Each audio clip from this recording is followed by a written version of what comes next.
Assalamualaikum warahmatullahi wabarakatuh. Selamat datang kembali pecinta channel Uma Ruseno. Apa kabarnya nih? Seperti biasa, aku selalu berharap agar kita semua selalu dalam keadaan sehat, tetap semangat, dan jangan lupa untuk selalu berbahagia apapun keadaannya.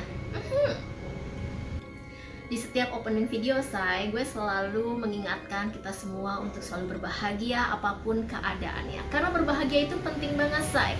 Dengan berbahagia itu bisa mengobati hampir 90% dari luka yang kita peroleh. Iya. Contohnya nih, misalnya kayak gue nih hari ini ya, sebenarnya gue dalam kondisi yang sedang gak baik-baik aja gitu ya, saya. Gue nih sedang sakit gitu lah ya, kaki karena gue mengalami musibah ya saat gue berada di Semarang. Gue berkunjung ke salah satu tempat wisata di sana, dan gue itu jatuh dari tangga gitu yang mengakibatkan kaki gue patah hingga harus dipasang pen sekitar 20 cm gitu. Dan sekarang dalam kondisi masih sakit, say. Di sana gue jatuh di tempat yang lo pasti pada tahu deh semuanya tempat itu apa, karena tempat itu terkenal banget ya, dan hampir ya semua orang pasti kenal itu ya. Tempat itu Lawang Sewu. Nah iya, say, tempat itu, say. Nah lo pasti pada tahu kan tempat apa itu ya. Iya, gue dari sana terus gue langsung dibawa ke Jakarta. Tapi ternyata saya musibahnya nggak cuma sampai di situ doang dong gitu. Nah tadi pagi ini gue dapet musibah berikutnya, yaitu ya di Semarang itu kan gue dateng ke beberapa tempat ya, say ya. Di sana emang dari rumah gue niatnya itu mau bikin ya paling nggak 2-3 konten lah di Semarang. Jadi gue mengunjungi tempat-tempat wisata ya kan yang ada unsur sejarahnya di sana ya, seperti Kuil Sampokong, terus gue ke Rawapening, terus gue juga ke Candi Gedong Songo, juga gue ke Lawang Sewu, juga ke Kopeng gitu ya guys. Nah rencananya itu mau gue buat konten semuanya ya. Jadi gue di sana tuh ngambil gitu ya, nge-shoot video-videonya aja, suasana di sana. Nanti sampai rumah gue masukin deh tuh narasi, cerita tentang sejarah, legenda maupun mitos yang ada di daerah itu. Itu rencana gue semuanya. Nah itu udah terkonsep tuh di otak gue ya. Nah berhubung kaki gue sakit ya guys, jadi kan gue kerjanya pelan-pelan tuh ya kan ya. Jadi yang baru gue sempat posting, gue edit dan udah tayang di YouTube itu baru konten yang gue makan di restoran ya. Nah kalau lo yang belum lihat, lo bisa klik deh nih link di atas ini, atau nanti lo bisa lihat di akhir video. Tapi untuk video-video yang sejarah gitu seperti Gedong Songo, Kuil Sampokong, dan Rawapening, juga Lawang Sewu itu belum sempet gue apa-apain, say. Masih dalam video mentah gitu. Dan rencananya ya pagi inilah mau gue olah bahan-bahan itu ya. Jadi pagi ini nih Jumat pagi ya, gue udah gue udah duduk manis gitu ya depan laptop. Gue udah siap kerja dengan kaki satu nangkring ya, karena kondisi gue saat ini masih sakit, masih belum bisa jalan ya. Nah gue udah siap tuh duduk, udah senyum-senyum manis gitu. Gue mau kerjain apa dulu ya? Kayaknya gue mau kerjain Gedong Songo dulu gitu ya, Candi Gedong Songo. Dan di sana ya, oh iya gue juga sebentar, sorry say, gue ada juga wawancara say sama founder dari Kayom Indonesia. Ini yang wajib gue sebut, karena dalam kesempatan video ini gue harus minta maaf sama Mbak Nita, itu founder dari Kayom Indonesia. Gue nggak bisa nayangin video tersebut karena videonya hilang semua, Mbak. Itu padahal aduh lo ya, gue nggak tahu deh, nanti mudah-mudahan ada kesempatan lagi bisa ketemu Mbak Nita, bisa melakukan wawancara ulang lagi ya. Jadi Mbak Nita itu adalah founder dari Kayom Indonesia, yang dimana itu komunitas mengelola limbah dari styrofoam untuk dijadikan vas bunga ataupun pot. Wah pokoknya keren banget, say. Tapi lo masih bisa kok ya untuk kalau mau tahu tentang Kayom Indonesia, lo bisa simak di Instagramnya di sini ya, atau juga di websitenya ya. Sorry ya Mbak Nita ya, mudah-mudahan next time ya kita bisa ketemu lagi ya. Oke, kita lanjut lagi ke cerita tadi ya. Nah tadi pagi nih gue udah duduk manis gitu ya, gue udah siap-siap nih ya, say, mau bikin konten ya. Rencananya yang pertama nih gue mau olah Gedong Songo dulu nih ya kan, gue baca sejarahnya gitu ya. Nah terjadinya seperti apa gitu ya. Nah pas gue mau lihat dong tuh, gue open galeri, gue mau mulai editing, mau gue masukin tuh video-video yang gue ambil dari Gedong Songo gitu ya. Ternyata dong say, semua video ya yang di tempat-tempat wisata itu semuanya hilang gitu, raib gitu saya. Aduh.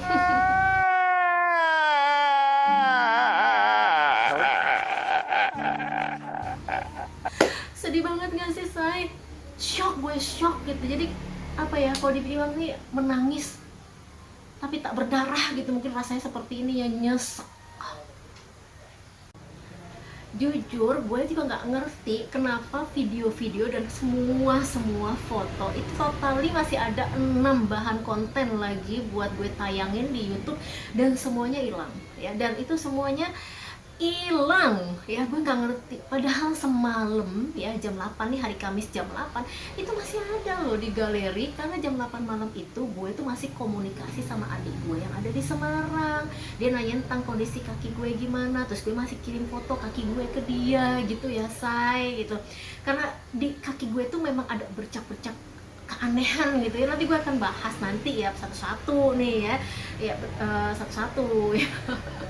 Jadi begini say, gue cerita dulu asal mula gue ke Semarang dulu ya say gitu ya. Jadi gue ini berangkat dari Jakarta ke Semarang itu tanggal 16 Agustus ya. Iya, sehari sebelum kemerdekaan ya. Gue sama keluarga gue ke sana, tujuannya itu nganter ini nih, anak gue, anak keponakan rasa anak gitu ya guys, untuk kuliah, karena dia sudah harus kuliah offline di salah satu universitas di Semarang. Nah udah, kita mengantarlah dia di sana. Niat gue dari rumah emang gini sih saya, kayaknya gue harus bisa bikin deh 2 atau 3 konten di Semarang gitulah ya. Ya wes lah, kita jalan ke sana. Kita sampai sana, kita bantuin ini anak beres-beres kosannya dulu. Setelah beres kosan, kita pun pergi ke rumah sepupu aku, adik sepupu aku yang gak jauh rumahnya dari kosan ya. Nah besoknya tanggal 17 itu hari Rabu, kita tuh diajak jalan sama dia ya. Rencananya kita mau jalan ke 3 tempat ya, ke Kuil Sampokong, terus kemudian kita diajak makan di Tanjung Laut. Nah ini dia nih video makannya, ini udah gue upload ya. Lalu yang terakhir kita mau ke Lawang Sewu, tapi karena kita ini pergi juga udah siang ya say ya, jadi kita cuma bisa pergi ke Kuil Sampokong dan makan di restoran Tanjung Laut ya. Nah di Kuil Sampokong ini gue udah ngambil video detail banget dari depan ya sampai dalam, sampai 3 altar tuh ya, sampai ketemu juru kuncinya ya yang dia terangin tuh. Gue sempat ngobrol sama dia ya, sama beliau ya. Dia menjelaskan nih dari altar yang buat yang tertua, lalu yang kemudian di tengah itu dikatakan itu adalah altar dari driver atau nahkodanya makam dari driver atau nahkodanya Laksamana Cheng Ho. Setelah itu di paling pojok itu sejarah dari Kuil Sampokong itu yang konon dibangun untuk mengenang jasa dari Laksamana Cheng Ho. Aduh, gue udah happy banget sih, saya udah ngobrol panjang lebar sama juru kuncinya. Gue juga udah keliling-keliling, gue udah foto-foto, dan saya satu pun video ya atau foto di kuil itu gak ada yang tersimpan, dan gue belum sempat upload di media sosial gue, belum sempat. Jadi bener-bener hilang jejak. Jadi seolah-olah gue nggak pernah datang ke Kuil Sampokong gitu loh. Nah lalu dari Kuil Sampokong itu kita makan di restoran Tanjung Laut ya. Berhubung hari sudah sore ya, kita nggak sempet pergi ke Lawang Sewu. Nah besoknya itu berarti hari Kamis ya, kita pergi ke Salatiga pagi-pagi ke tempat kerabat yang ada di sana. Di sana ya gue diajak jalan lagi say ya. Di sana kita pergi ke mana ya? Ntar gue inget-inget dulu. Diajak makan di Kampung Banyumili. Nah ini Kampung Banyumili restorannya udah gue edit dong, udah tayang juga nih. Lo bisa klik di sini kalau lo mau lihat, restorannya gede banget ya. Terus setelah dari restoran Kampung Banyumili kita pergilah ke Rawapening, guys. Ya lo say, itu tempat Rawapening itu tempatnya bagus banget, dan gue tuh lucu banget gitu pakai topi warna biru, pakai rok gitu di sana tuh gue, aduh jalan-jalan gitu, aduh gue gimana ya. Dan itu gak ada videonya sama sekali, satu pun gak ada. Jadi gue mau pamer-pamer video, nggak ada yang bisa gue pamerin. Itu jadi nggak ada bisa juga gue bikin konten di sana gitu ya. Padahal di sana tuh banyak banget legendanya, mitosnya. Aduh itu bagus banget. Nanti deh gue insya Allah ya, gue nggak janji gue bakal ceritain, tapi pakai foto-foto yang gue ambil dari Google ya gitu. Bahkan ceritain tentang Rawapening itu keren banget ceritanya ya, bisa tentang mitos naga di sana ya, dan banyak lagi mitos-mitos lainnya di sana. Nah setelah dari sana ya, itu udah agak sore sih say ya, udah hampir jam setengah, jam berapa ya, jam 4 gitu.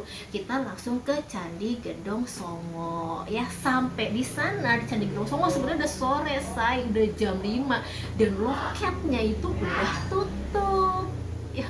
Tapi gue gedor-gedor dong, karena gue yakin masih ada penjualnya di dalam, karena penjual tiket yang yang narik-narikin tiket di tengah itu masih ada orangnya gitu, ada. Dan akhirnya berhasil gue dapetin 2 tiket. Gue masuk ke dalam sama Salsa nih ya, yang keponakan gue tadi ini namanya Salsa. Nah sementara kakak-kakak gue nunggulah di bawah di ruang parkiran ya. Nah Candi Gedong Songo itu kita tuh harus naik ke atas say ya, naik ke atas, dan jarak candinya dari Candi 1 ke Candi 2, lalu ke Candi 3, Candi 4, sampai ke Candi 9 itu nggak deket say, agak jauh gitu. Konon kabarnya untuk mencapai dari Candi 1 sampai Candi 9 dengan berjalan kaki itu bisa memakan waktu 1 sampai 1,5 jam say ya. Nah berarti prediksi gue, kalau seandainya gue jalan terus sampai ke Candi 9, maka pulang pergi akan makan waktu sekitar 3 jam. Berarti kalau gue naik jam 5, otomatis gue sampai turun ke bawah lagi itu jam 8. Nah informasi yang gue dapat dari penjaga tiket tadi, di jalan Candi Gedong Songo itu nggak ada lampu jalannya say. Jadi kalau udah malam auto gelap ya. Dan kita disaranin emang jangan sampai malam-malam gitu. So jadi gue sepakat sama Salsa, kita jalan setengah jam aja ya, kita setengah jam aja. Entahlah kita nanti itu sampai di candi keberapa, pokoknya ukuran kita bukan candi lagi tetapi waktu ya. 30 menit kita naik, kalau udah sampai di candi berapapun kita akan turun lagi ya. Berarti kalau kita naik 30 menit, otomatis turunnya juga 30 menit. Logika gue berpikirnya gitu ya say. Ya udahlah, gue berdua salah satu jalan ke sana. Nah ini sih ada sih sedikit nih videonya, sedikit banget nih, sempet gue save di TikTok ya, tapi cuma begini doang say. Ya di sana gue sama Salsa ngambil video sama seperti sebelumnya gitu ya, saya di jalan gitu. Dan itu suasananya udah sepi, udah redup, udah remang-remang gitu ya. Kayaknya yang naik udah tinggal gue berdua Salsa aja. Ada sih pengunjung lain tapi dia turun ke bawah, bukannya naik ke atas. Yang naik ke atas itu cuma gue sama Salsa doang ya say. Nah sampailah itu, kalau dari Candi 1 dari pintu gerbang tuh nggak jauh, cuma sekitar 200 meter. Jadi gue langsung sampailah, lihat tuh Candi 1-nya ya. Candi 1-nya itu nggak terlalu besar ya. Nah, oke nih gue ambil lagi dari Google aja ya, nih kayak gini ya. Nah dari Candi 1 kita jalan lagi ke Candi 2 ya. Dalam Candi 2 itu gue cari-cari itu hampir setengah jam itu nggak ketemu Candi 2-nya ya. Yang ada gue ketemu situs air suci, tulisan gitu situs air suci ya. Terus gue jalan tapi dia harus turun ke bawah say, kalau mau lihat, mau cuci muka gitu pakai situs air suci, kita harus turun ke bawah. Pas gue sama Salsa lihat turun ke bawahnya agak jauh say. Jadi kalau gue turun ke bawah, dan ini cuaca udah remang-remang say, dan di bawah itu sepi, nggak ada orang sama sekali. Dan di bawah tuh ada goa, ada rumah gitu, rumah kayak reot. Gue nggak ngerti lah, kayak serem gitu dari atas. Dan gue baru inget kalau ternyata itu gue di sana itu malam Jumat say ya. Hari Kamis berarti malam Jumat dong ya say, dan di bulan Suro pula gitu. Jadi itulah yang bikin gue mempertimbangkan jangan gegabah gitu ya di tempat yang baru gue masukin gitu. Jadi gue memutuskan untuk berhenti di gerbang situs air suci dan gue nggak turun ke bawah. karena suasana juga udah redup banget gitu.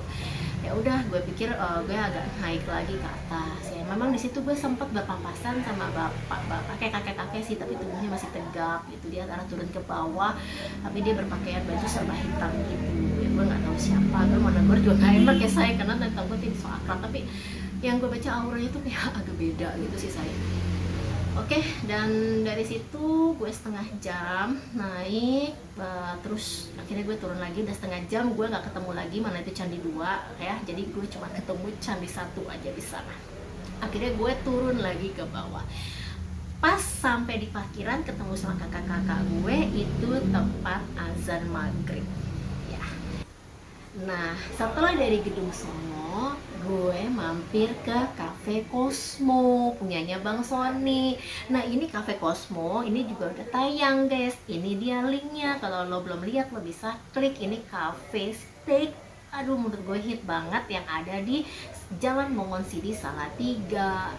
Nah oke, say, itu cerita gue di hari Kamis ya. Nah besoknya di hari Jumat, nah itulah hari pagi harinya gue bertemu dengan Mbak Nita. Tadi itu gue wawancara beliau tentang Kayom Indonesia ya. Aduh pokoknya seru banget deh obrolan gue sama Mbak Nita itu, dan banyak banget ilmu pengetahuan yang seharusnya bisa gue share ke lo semua, karena di situ tuh Mbak Nita ngajarin kita cara mengelola limbah styrofoam untuk menjadi kerajinan gitu say. Dan Mbak Nita juga ngajarin kita tentang bioenzim, cara membuat bioenzim. Itu salah satu keuntungan atau kegunaan manfaat dari bioenzim itu. Aduh itu ada jamur tuh di lapisan atasnya ya, kalau kita olesin ke muka itu muka kulit kita jadi awet muda, jadi masker gitu. Jadi tuh jamurnya seperti jamur Pitera yang ada di skincare mahal itu loh say gitu. Aduh itu sayang banget deh kalau Mbak Rita, sorry banget ya Mbak Rita, mau kalian waktu ya kita bisa wawancara dan ketemu lagi ya. Oke say, lalu setelah wawancara Mbak Nita itu siangnya gue diajak makan di rumah makan. Itu lucu banget, rumah makannya itu bukan rumah makan yang besar gitu, bukan, tapi kayak warung makan ya. Tapi tuh yang datang tuh banyak banget. Dan katanya Mbak Nita, warung makan ini biasa didatengin oleh Pak Ganjar kalau datang ke Salatiga gitu guys. Dan makanan itu enak banget. Aduh tadinya gue mau pamerin ke lo semua, tapi gimana?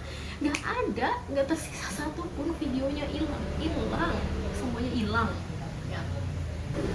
Nah setelah dari makan ya, kita dibawa lagi, diajak pergi jalan ke Kopeng ya. Jadi Kopeng itu adalah kayak kalau di Jakarta tuh puncak ya tempatnya. Itu kita naik terus ke atas, itu disebutnya dengan pemandangan merbabu view gitu lah.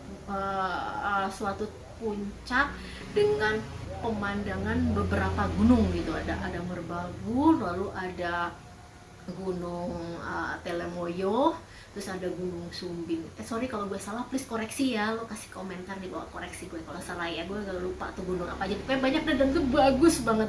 Gue juga rencana bikin konten di situ ya. Gue udah shot deh tuh ya spotnya gitu. Jadi buat bahan rekomendasi kalau lo jalan ke Semarang atau ke Salatiga, lo melipir deh ke Kopeng. Aduh tempatnya ajib banget. Nah ini sempet gue cuma ngambil segini, ini yang sisa nih yang sempet gue posting di TikTok. Nah ini kurang lebih pemandangannya kayak, tapi cuma segini doang. Aduh gimana ya, ngasih taunya juga nyesek gitu ya. Itulah ya say. Nah dari Kopeng itu ya udahlah, kita balik lagi, gue balik lagi ke rumah adik sepupu gue ya.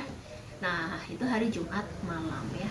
Memang waktu hari Rabu ya, gue udah janjian nih sama adik sepupu gue ya, karena dia kan kerja dari Senin sampai Jumat ya. Gue janjian sama dia kalau hari Sabtu nanti dia mau bawa gue ke Lawang Sewu Sabtu pagi ya.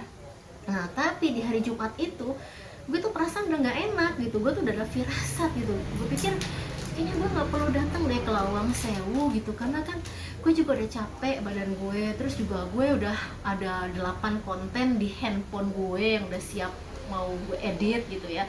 Jadi Lawang Sewu juga kayaknya nggak perlu sekarang, nggak apa-apa gitu. Nah tentang perasaan tuh udah nggak enak aja. Kakak gue juga udah nanyain terus gitu, Dek kamu besok jadi ke Lawang Sewu, udah nanyain gitu terus. Cuma gue bilang nggak tahu gitu.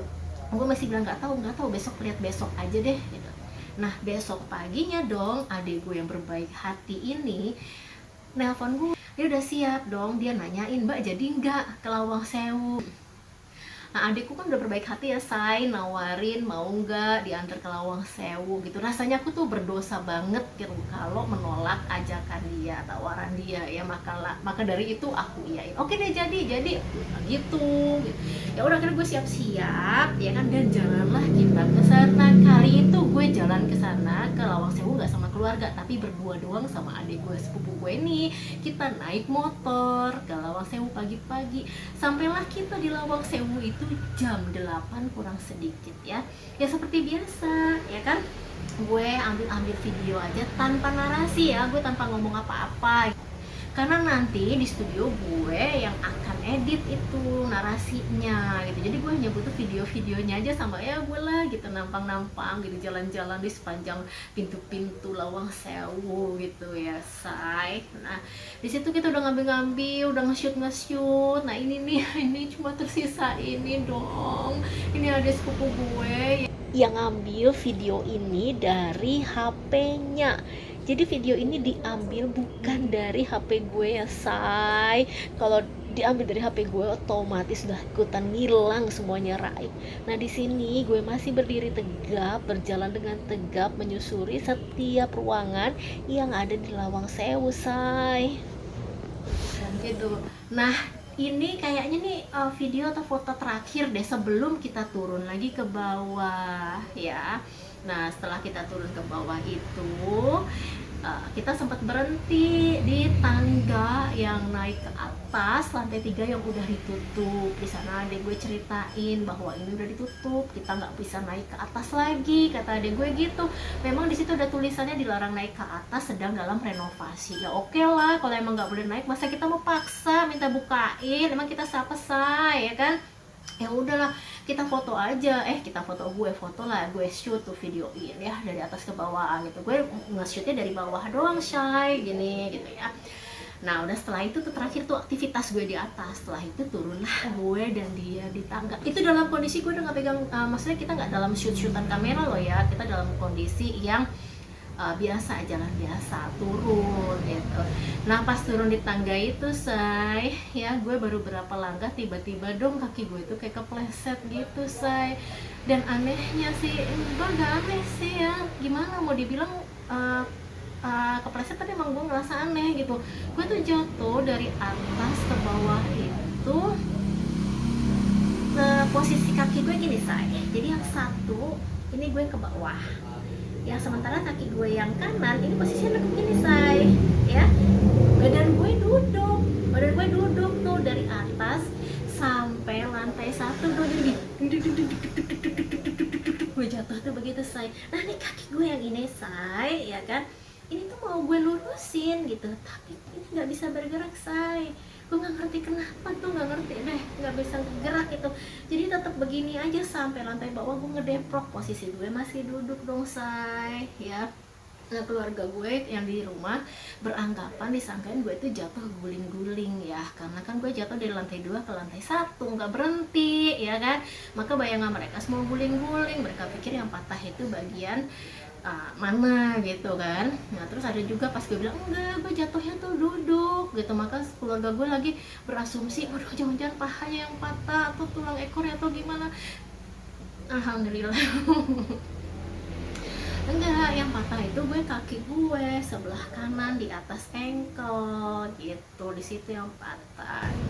Intinya sih gue masih bersyukur banget sama Allah Subhanahu wa Ta'ala ya. Alhamdulillah meskipun kaki gue sebelah kanan patah, tapi tulang ekor gue selamat. Karena kalau dilihat dari jatuhnya, gue tuh jatuhnya tuh duduk terus dari awal sampai akhir tuh gue duduk.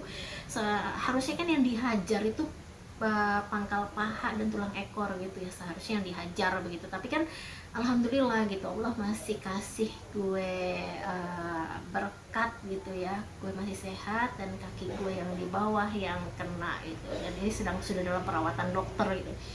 Di bawah sana langsung gue disamperin sama petugas, langsung mereka ngerubutin gue. Nah say, adik gue yang itu yang cowok tadi tuh dia juga jatuh say.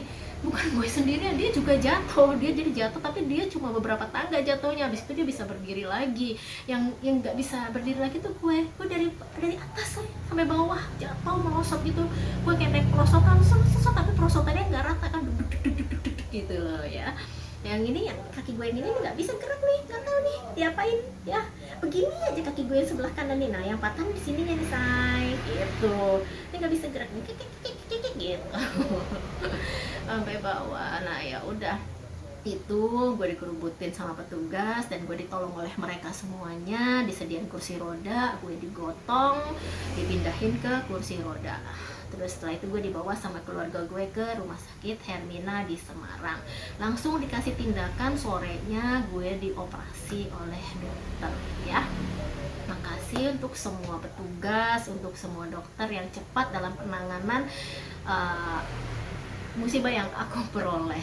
Banyak banget pertolongan Allah yang gue rasakan pada saat itu. Selain petugas Lawang Sewu yang gercep dan juga kooperatif menanyakan kesehatan gue, perawat dan dokter di rumah sakit Hermina juga cepet banget penanganannya. Padahal gue udah unexpected banget, hari itu kan hari Sabtu, tapi sorenya hari itu juga gue langsung mendapatkan operasi. Dan juga tentunya special thanks untuk keluarga gue di Semarang dan kakak gue yang telah mengurus gue selama di sana. Ya, terlepas dari apapun cerita yang ada di Lawang Sewu, sejarahnya seperti apa ya, gue masih tetap berpikiran positif bahwa itu adalah musibah akibat kecerobohan ya. Kecerobohan gue tentunya, mungkin gue lengah sehingga gue kepleset atau apapun itu ya. Dan mungkin aja nih video gue kali ini bisa buat pembelajaran buat lo yang mau datang ke sana ya, supaya lebih berhati-hati nih saya kalau lo lagi nurunin tangga ya. Lo jangan lupa berdoa, zikir, jangan putus-putus ya kalau lagi ada di sana ya. Terus apalagi pada saat nurunin tangga, atau udah lo fokus aja deh, liatin kaki lo ya ke setiap tangga, step-stepnya itu ya, jangan meleng sekalipun ke kanan atau ke kiri, dah nurunin tangga fokus aja gitu. Tuh pesen gue deh ya, supaya nggak terjadi musibah seperti gue. Dan kenapa gue saranin untuk berdoa ya, sesuai dengan agama lo masing-masing ya. Buat yang muslim ya lo berdoa, zikir ya. Gue sih alhamdulillah pada saat masuk gue juga udah berdoa, udah ucapin salam ya, udah ya sesuai dengan agama gue berzikir ya. Tapi dengan itulah yang gue percaya, gue yakinin, karena gue berdoa dan gue berzikir yang membuat gue masih mendapatkan berkat keselamatan ya, diberi kesehatan, tulang ekor gue nggak apa-apa, jatuh pangkal paha gue alhamdulillah, terus gue nggak biru-biru, nggak lebam. Justru malah yang aneh ini guys, yang aneh itu ya, gimana nih gue cerita apa enggak nih ya? Yang aneh itu adalah gue mengalami lebam biru yang menurut gue nggak wajar, di tempat yang nggak wajar itu loh say. Jadi posisi jatuh gue kan begini ya say, nih ini kan kaki kiri ya, ini kaki kanan ya kan, gue begini. Nah ini kan kaki kanan gue nih, gue mau pindahin begini, maksud gue mau begini gitu loh say, tapi ini kan nggak bisa bergerak nih ya. Gue nggak ngerti dah tuh kenapa kaki kiri gue nggak bisa bergerak ya.